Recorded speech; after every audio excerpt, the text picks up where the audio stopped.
Hi guys, how are you? Today's topic promotional issues.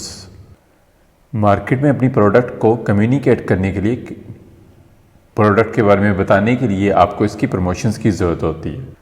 Promotion जो होती है वो 4 स्टेप्स पे मुश्तमल होती है। हम 4 स्टेप्स से कंप्लीट गुजरते हैं तो हमारी प्रमोशन कंप्लीट होती है। तो सबसे पहला स्टेप जो होता है वो अवेयरनेस होता है। मतलब हम अवेयरनेस क्रिएट करते हैं डिफरेंट मेथड्स के ज़रिए।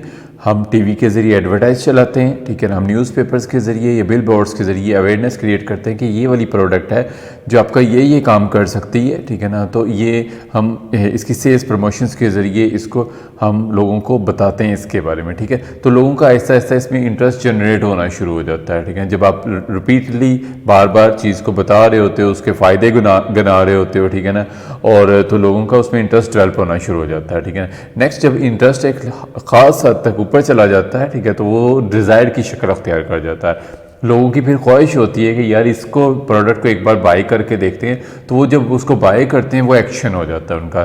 तो एक बार प्रोडक्ट उनके पास चली जाती है, उसके बाद अगर उसके अंदर क्वालिटी होगी तो लोग उसको दोबारा बाय करेंगे। अगर उसमें क्वालिटी नहीं होगी तो या वो उनकी जो रिक्वायरमेंट्स होती है, जो उन्होंने परसीव किया होता है कि इस प्रोडक्ट से हमें ये बेनिफिट मिलेगा, अगर वो उनको बेनिफिट मिलता है तो वो उसको रिपीट प्रोडक्ट को बाय करेंगे, रिपीटली बार बार बाय करेंगे। लेकिन अगर वो उनको बेनिफिट नहीं मिलता तो उसको रिजेक्ट कर देंगे। तो awareness, interest, desire and action, इसको हम आईडा से याद करते हैं, AIDA। ये सीक्वेंस के अंदर होता है, तो इसको इसी तरह आपको इसको याद करना पड़ेगा। नेक्स्ट आपके पास आ जाता है प्रमोशनल मिक्स। डिफरेंट टेक्निक्स है आपके पास लोगों में अवेयरनेस क्रिएट करने की, आपकी प्रोडक्ट लोगों तक पहुंचे, उसके लिए डिफरेंट मेथड्स यूज़ होते हैं। तो उसमें सबसे पहले आपके पास एडवर्टीजमेंट होता है, इसके लिए टीवी एड्स वगैरह होते हैं, इसके लिए बिलबोर्ड्स होते हैं, सोशल मीडिया इसके लिए यूज़ होता है, ठीक है ना, और आपके पास न्यूज़पेपर्स वगैरह इसमें यूज़ होते हैं, ठीक है। दूसरा एक मेथड आपके पास प्रमोशनल टेक्निक्स भी है, जिसमें जो आप प्रोडक्ट को सेल कर रहे होते हो वो कम प्राइस पे लग रही होती है, ठीक है। तो आप by one get one free कर लेते हो, ठीक है ना। प्रमोशनल टेक्निक्स है सेल करने के लिए कि एक बार लोग इससे अवेयर हो जाए, ताकि लोगों को इसका पता चल जाए और उसके बाद प्रोडक्ट रिपीट होनी शुरू हो जाए, रिपीटली बाय होनी शुरू हो जाए, ठीक है। या डोर टू डोर सेल्समैन आपके जाते हैं और जाके प्रोडक्ट के फ़ायदे जो हैं वो गिनवाते हैं और आपकी प्रोडक्ट को सेल किया जाता है। सेम इस तरह पर्सनल रिलेशंस है, पब्लिक रिलेशंस भी इसी तरह होते हैं कि जिस तरह लोग मैच बहुत देखते हैं, तो कोई भी इवेंट स्पोर्ट्स का जो हो रहा होता है उसको स्पॉन्सर कर दिया जाता है, उसके दरमियान में लोग कीनली इंटरेस्ट शो कर रहे होते हैं मैच के अंदर, तो दरमियान में आपके प्रोडक्ट का ऐड आ जाता है, तो लोगों को उसमें पता चल जाता है कि ये वाली प्रोडक्ट भी मार्केट के अंदर एग्जिस्ट कर रही है और उसका ये बेनिफिट है।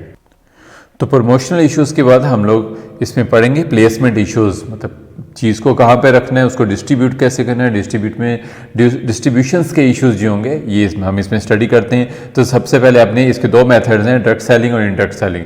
डायरेक्ट सेलिंग में मैन्युफैक्चरर जो होता है वो डायरेक्ट कंज्यूमर जो होता है उसको प्रोडक्ट सेल करता है, उसमें मिडल मैन नहीं होता, बहुत से मिडल मैन बीच में से निकल जाते हैं, जिसकी वजह से प्रॉफिट जो है वो जो सेलर होता है उसका बहुत ज़्यादा हो जाता है और जो कॉस्ट होती है उस सेल करने की वो मिनिमाइज़ हो जाती है, जिसकी वजह से दोनों को बेनिफिट होता है, क्लाइंट को भी बेनिफिट होता है और जो आपके पास सेलर होता है, जो मैन्युफैक्चरर होता है, उसको भी बेनिफिट होता है, क्योंकि इसमें मिडल मैन और ब्रोकर सारे के सारे निकल गए होते हैं। नेक्स्ट आपके पास आ जाता है इनडायरेक्ट सेलिंग, ठीक है। इसके अंदर आपके सारे brokers, wholesaler, distributor, retailer, shipping agent, सारे लोग अपना अपना बेनिफिट रखते हैं, अपना अपना पोर्शन रखते हैं और फिर जाके प्रोडक्ट कंज्यूमर तक पहुंचती है। फार्मर से फॉर एग्जांपल हम फूड इंडस्ट्री की बात कर लेते हैं, तो फार्मर से प्रोडक्ट चलेगी और ये कंज्यूमर तक जाएगी। तो इसके अंदर डिफरेंट आपके पास रिटेलर्स भी आ जाएंगे, डिस्ट्रीब्यूटर भी आ जाएंगे, होलसेलर भी हो जाएंगे, शिप एजेंट्स भी हो जाएंगे। हर बंदे ने अपना बेनिफिट रखना है, अपना पोर्शन रखना है और उसके बाद जब कंज्यूमर तक जाती है तो प्रोडक्ट काफ़ी कॉस्टली हो जाती है और मैन्युफैक्चरर को इसमें बेनिफिट उतना नहीं मिल पाता जितना डायरेक्ट सेलिंग के अंदर मिलता है। लेकिन इसका बेनिफिट ये है कि इसमें नंबर ऑफ़ पीपल बहुत ज़्यादा होते हैं, बहुत ज़्यादा लोगों तक ये प्रोडक्ट ईजिली सेल हो सकती होती है और डायरेक्ट सेलिंग के अंदर आपके जो सेलिंग नंबर ऑफ़ यूनिट्स हैं वो कम मकदार के अंदर होते हैं। मार्केटिंग मिक्स सेटिंग्स के अंदर आपके पास 4 P's जो हैं वो ज़्यादा एलेबोरेट किए गए हैं और ज़्यादा उनके ऊपर फोकस किया गया। तो कंपनी जो होती हैं ये 4 P's यूज़ करती हैं, लेकिन कुछ कंपनी जो होती हैं वो किसी ख़ास P के ऊपर ज़्यादा फोकस कर देती है और दूसरी कंपनी होती है उसके ऊपर कम फोकस करती है, नेक्स्ट के ऊपर ज़्यादा कर देती है। हम एग्जाम्पल के तौर पर ले लेते हैं, कुछ कंपनीज जो होती हैं वो अपनी प्रोडक्ट की मार्केटिंग के ऊपर ज़्यादा फोकस करती हैं, उसकी क्वालिटी के ऊपर इतना फोकस नहीं करती। मार्केटिंग में उनके पास नंबर ऑफ़ जो कस्टमर होते हैं वो ज़्यादा आते हैं और उनकी जो प्रोडक्ट है वो ज़्यादा लोगों तक सेल हो जाती है। तो ये लोग प्रमोशंस के ऊपर ज़्यादा फोकस करते हैं। नेक्स्ट जो आपके पास प्रोडक्ट, कुछ लोग प्रोडक्ट के ऊपर ज़्यादा फोकस करते हैं, मतलब उसके अंदर क्वालिटी ज़्यादा इंक्रीज़ करते हैं, उसका मटेरियल ज़्यादा अच्छा लगाते हैं ताकि जो उसको बाय करे वो वर्ड ऑफ माउथ के ज़रिए चीज़ ज़्यादा बिकती है। उसमें टाइम ज़्यादा लगता है, लेकिन ब्रांड जो होता है, ब्रांड जब बन जाता है तो आपको बाद में प्रमोशंस की भी नीड काफ़ी कम रह जाती है। ठीक है, तो ये लोग ज़्यादा फोकस करते हैं प्रोडक्ट के ऊपर, उसके फीचर्स के ऊपर, उसमें इनोवेशंस के ऊपर कि किस तरह प्रोडक्ट को मैक्सिमम लोगों तक पहुँचाया जा सकता होता है। तो प्रमोशंस के अंदर आपके डायरेक्ट सेलिंग भी यूज़ हो सकती है, पर्सनल सेलिंग भी यूज़ हो सकती होती है, और आपके पास डिफरेंट चेन भी, मतलब शॉप्स की चेन जो होती है वो भी यूज़ हो सकती होती है। लेकिन जो लोग ज़्यादा प्रोडक्ट के ऊपर फोकस करते हैं वो डायरेक्ट कस्टमर तक खुद जाते हैं और उसको जाके कस्टमर को बताते हैं कि हमारी ये प्रोडक्ट है, और ये कॉस्टली चीज़ों को सेल करते हैं, लेकिन उसमें उनकी जो प्रोडक्ट होती है उसमें वर्थ ज़्यादा होती है, वो लॉन्ग टर्म चलने वाली उनकी प्रोडक्ट होती है, वो ड्यूरेबल ज़्यादा होती है, ज़्यादा फ़ायदेमंद होती है, ज़्यादा वो पायदार ज़्यादा होती है। तो इस तरह इनका एडवर्टाइजमेंट का एक्सपेंस जो होता है वो कम होता है और प्रोडक्ट को बनाने में एक्सपेंस इनका ज़्यादा हो रहा होता है।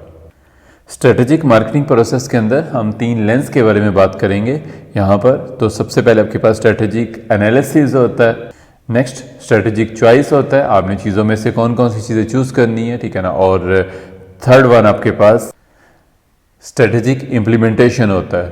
तो हम तीनों लेंसेज के बारे में डिटेल में बात करते हैं यहाँ पर। ये स्ट्रेटेजिक मार्केटिंग प्रोसेस है, उसमें जो पहला लेंस है वो स्ट्रेटेजिक एनालिसिस है। तो जिस भी प्रोडक्ट के बारे में आपने स्ट्रेटजी बनानी होती है, आपने सबसे पहले देखनी है कि आपके ब्रांड की स्ट्रेंथ क्या है, उस मतलब कितने लोग उसको पसंद करते हैं, कितने % लोग। तो ये डिफरेंट सर्वे के ज़रिए आप कर सकते होते हो, डेस्क मतलब लैपटॉप के ऊपर बैठ के आप मोबाइल्स के ज़रिए या लैपटॉप के ज़रिए आप सर्च कर सकते होते हो मार्केट को, लोगों से पूछ सकते होते हो, सर्वे करवा सकते होते हो। इसी तरह प्रोडक्ट की क्वालिटी आपकी क्या है और मार्केट के अंदर उसकी रेपुटेशन क्या है, किस रैंक के अंदर आती है, ABC, किस रैंकिंग के अंदर ये आपकी प्रोडक्ट आती है। ठीक है, जो कंपीटेटर्स है, ठीक है ना, वो आपकी प्रोडक्ट को कैसे एनालाइज करता है, कैसे देखता है, और उसकी प्रोडक्ट जो होती है वो आपकी प्रोडक्ट से कितनी बेटर है या वर्स है, और उसकी प्राइसेस क्या है, वो क्या प्राइसेस चार्ज कर रहा है। तो आपने सर्च करना होता है कि आपके लिए कौन सी मार्केट जो है वो अट्रैक्टिव है अपनी प्रोडक्ट को लॉन्च करने के लिए या एग्जिस्टिंग प्रोडक्ट की सेल को बूस्ट अप करने के लिए। ये आप डिफरेंट मतलब एनालिसिस से फाइंड आउट कर सकते हो, तो कस्टमर की एक्सपेक्टेशंस फाइंड आउट कर सकते हो, ठीक है ना, कि वो कैसे क्या चाह रहा है आपकी प्रोडक्ट से, ठीक है ना। नेक्स्ट वो कस्टमर की पावर, ठीक है ना, वो कितने % आपकी टोटल प्रोडक्ट का वो बाय करता है किसी एक मखसूस एरिए के अंदर। कंप्लीट एनालाइज करने के बाद अपनी प्रोडक्ट को, अपने ब्रांड की वर्थ को, उसकी स्ट्रेंथ को, ठीक है ना, और उसके बारे में एक्सपेक्टेशंस कस्टमर्स की वो फाइंड आउट करने के बाद अब आपके नेक्स्ट स्टेप होता है, आपने देखना होता है स्ट्रेटेजिक चॉइस की तरफ आपने शिफ्ट आउट होना होता है। तो स्ट्रेटेजिक चॉइस के अंदर आपने चेक करना होता है कि आपने कौन सी प्रोडक्ट सेल करनी है और किस मार्केट के अंदर करनी है और किस मार्केट के किस सेगमेंट के अंदर करनी है। मतलब आप सेगमेंट डिफरेंट तरीके से बना सकते हो, आप डेमोग्राफिकली भी बना सकते हो, आप जियोग्राफिकली भी बना सकते हो, किसी खास मखसूस एरिए के लोगों को टारगेट करके आप उनको मतलब अपनी प्रोडक्ट सेल कर सकते हो, या एक ही एरिए के अंदर आप डिफरेंट एज के लोगों को देख सकते होते हो कि कितनी पॉपुलेशन किस एज की ज़्यादा है, ठीक है। ये गवर्नमेंट के डिफरेंट स्टैटिस्टिक्स होती हैं, आपको वहाँ से डाटा मिल सकता होता है। तो एज वाइज भी आप फोकस कर सकते हो अपनी प्रोडक्ट को, उनके मुताबिक जिस तरह की जिस एज के लोगों को प्रोडक्ट चाहिए होती है उसके मुताबिक आप एक सेगमेंट को टारगेट करोगे, ठीक है ना, जो आपको इन सब में से अट्रैक्टिव सेगमेंट लगेगा, जिसमें नंबर ऑफ पीपल ज़्यादा होंगे और उनके पास इनकम ज़्यादा होगी, डिस्पोजेबल इनकम उनके पास ज़्यादा होगी, मतलब खर्च वो ज़्यादा कर सकते होंगे आपकी प्रोडक्ट के, और आपकी प्रोडक्ट को वर्थ क्रिएटिंग होगी, आपकी प्रोडक्ट को वो वैल्यू देते होंगे, आप उन पर फोकस करोगे, ठीक है। तो उसके बाद आप इनमें से चूज़ करोगे कि आपको किस सेगमेंट के अंदर जाना है और कौन सी प्रोडक्ट लेके जानी है।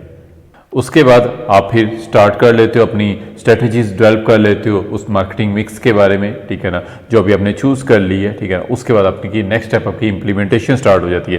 स्ट्रेटजी चूज़ कर ली, पहले एनालाइज कर लिया था, उसके बाद आपने चूज़ कर ली, डिफरेंट ऑप्शंस के अंदर से अपना ऑप्शन आपने निकाल लिया, ठीक है। उसके बाद इंप्लीमेंटेशन करना स्टार्ट कर देते हो कि कैसे आपने अपनी जो स्ट्रेटजी एडवर्टाइजमेंट की वो कैसे करनी है, प्रमोशन की जो स्ट्रेटजीज है वो कैसे करनी है। उसके लिए आपने देखना है आपने टोटल सेल रेवेन्यू कितना जनरेट करना है, मार्केट में से आपके पास टोटल प्रोडक्ट कितनी बन रही है, उस कितना मार्केट शेयर आप गेन करना चाह रहे हो। ब्रांड की अवेयरनेस को क्रिएट करने के लिए आप डिफरेंट प्रमोशन टेक्निक्स यूज़ कर सकते होते हो। मतलब by one get one free वाली भी एक ऑप्शन होती है, ठीक है। डिफरेंट सैम्पलिंग कर सकते हो जिससे लोगों को आपके प्रोडक्ट के बारे में ज़्यादा नॉलेज आए। और जब ये आपकी टेक्निक स्टार्ट हो जाती है उसके बाद आप नेक्स्ट स्टेप करते हो, आप मॉनिटर करते हो कि ये सही काम कर रही हैं, जो भी आपने मतलब इम्प्लीमेंटेशन स्ट्रेटजी की थी, स्ट्रेटजी को इम्प्लीमेंट किया था वो सही काम कर रही है नहीं कर रही, जहाँ पे डेविएशन हो रही है आप उस डेविएशन को ठीक करते हो। तो लास्ट में हम इसको रिकैप करते हैं कि आप एनालाइज कैसे कर सकते हैं। तो सबसे पहले आपके पास आ जाता है डेस्क रिसर्च। आप अपने लैपटॉप पे बैठते हो, देखते हो गवर्नमेंट के स्टैटिस्टिक्स उठाते हो, उसमें डेमोग्राफिकली डाटा को देखते हो, मतलब लोग किस एज के जो हैं वो किस तरह की चीज़ों को पसंद करते हैं, ट्रेंड क्या चल रहा है मार्केट के अंदर, डिफरेंट डाटा से उठा के उसको आप करते हो, सॉर्ट आउट करते हो डिफरेंट डाटा को, ठीक है। और उसके बाद आप देखते हो सेल्स ट्रेंड क्या चल रही हैं, किसी ख़ास एरिए में ख़ास प्रोडक्ट जो है आपकी है वो किस एरिया में ज़्यादा है, ठीक है। स्टॉक कहाँ पे ज़्यादा टर्नओवर, स्टॉक टर्नओवर है मतलब ज़्यादा सेल हो रहा है। नेक्स्ट स्टेप आपके पास फील्ड रिसर्च होती है, उसमें आप लोगों से जाके पूछते हो, अपनी प्रोडक्ट्स के बारे में व्यूज़ जानते हो लोगों के, और आप उनसे क्वेश्चनिंग करते हो, उनसे सजेशंस लेते हो कि हम अपनी प्रोडक्ट को कैसे इंप्रूव कर सकते हैं, और उनको आप कंसीडर करते हो जो कंसीडर करने वाले होते हैं। नेक्स्ट आपके पास टेस्ट मार्केटिंग आ जाता है। इसमें आपने देखना होता है कि अगर आपने इंटरनेशनली कोई प्रोडक्ट को सेल करना है या नेशनली करना है तो एक ख़ास एरिया के अंदर उसको टेस्ट करके देख लेते हैं, ठीक है। लोगों को प्रोडक्ट देते हैं, फ्री देते हैं या अमाउंट लेके देते हैं, ठीक है ना, लेकिन आप लोगों को देते हैं, प्रोडक्ट को प्रोवाइड करते हैं और उसके बाद उनके व्यूज़ जानते हैं उसके बारे में, ठीक है। तो एक ख़ास एरिएज़ के अंदर आप प्रमोशंस करने के बाद वहाँ पे रिस्पांस चेक करते हो, और अगर आपको अच्छा रिस्पांस लगता है तो फिर उसको आहिस्ता आहिस्ता बढ़ाना शुरू कर देते हो, नेशनल लेवल पे ले जाते हो, फिर इंटरनेशनल लेवल पे ले जाते हो।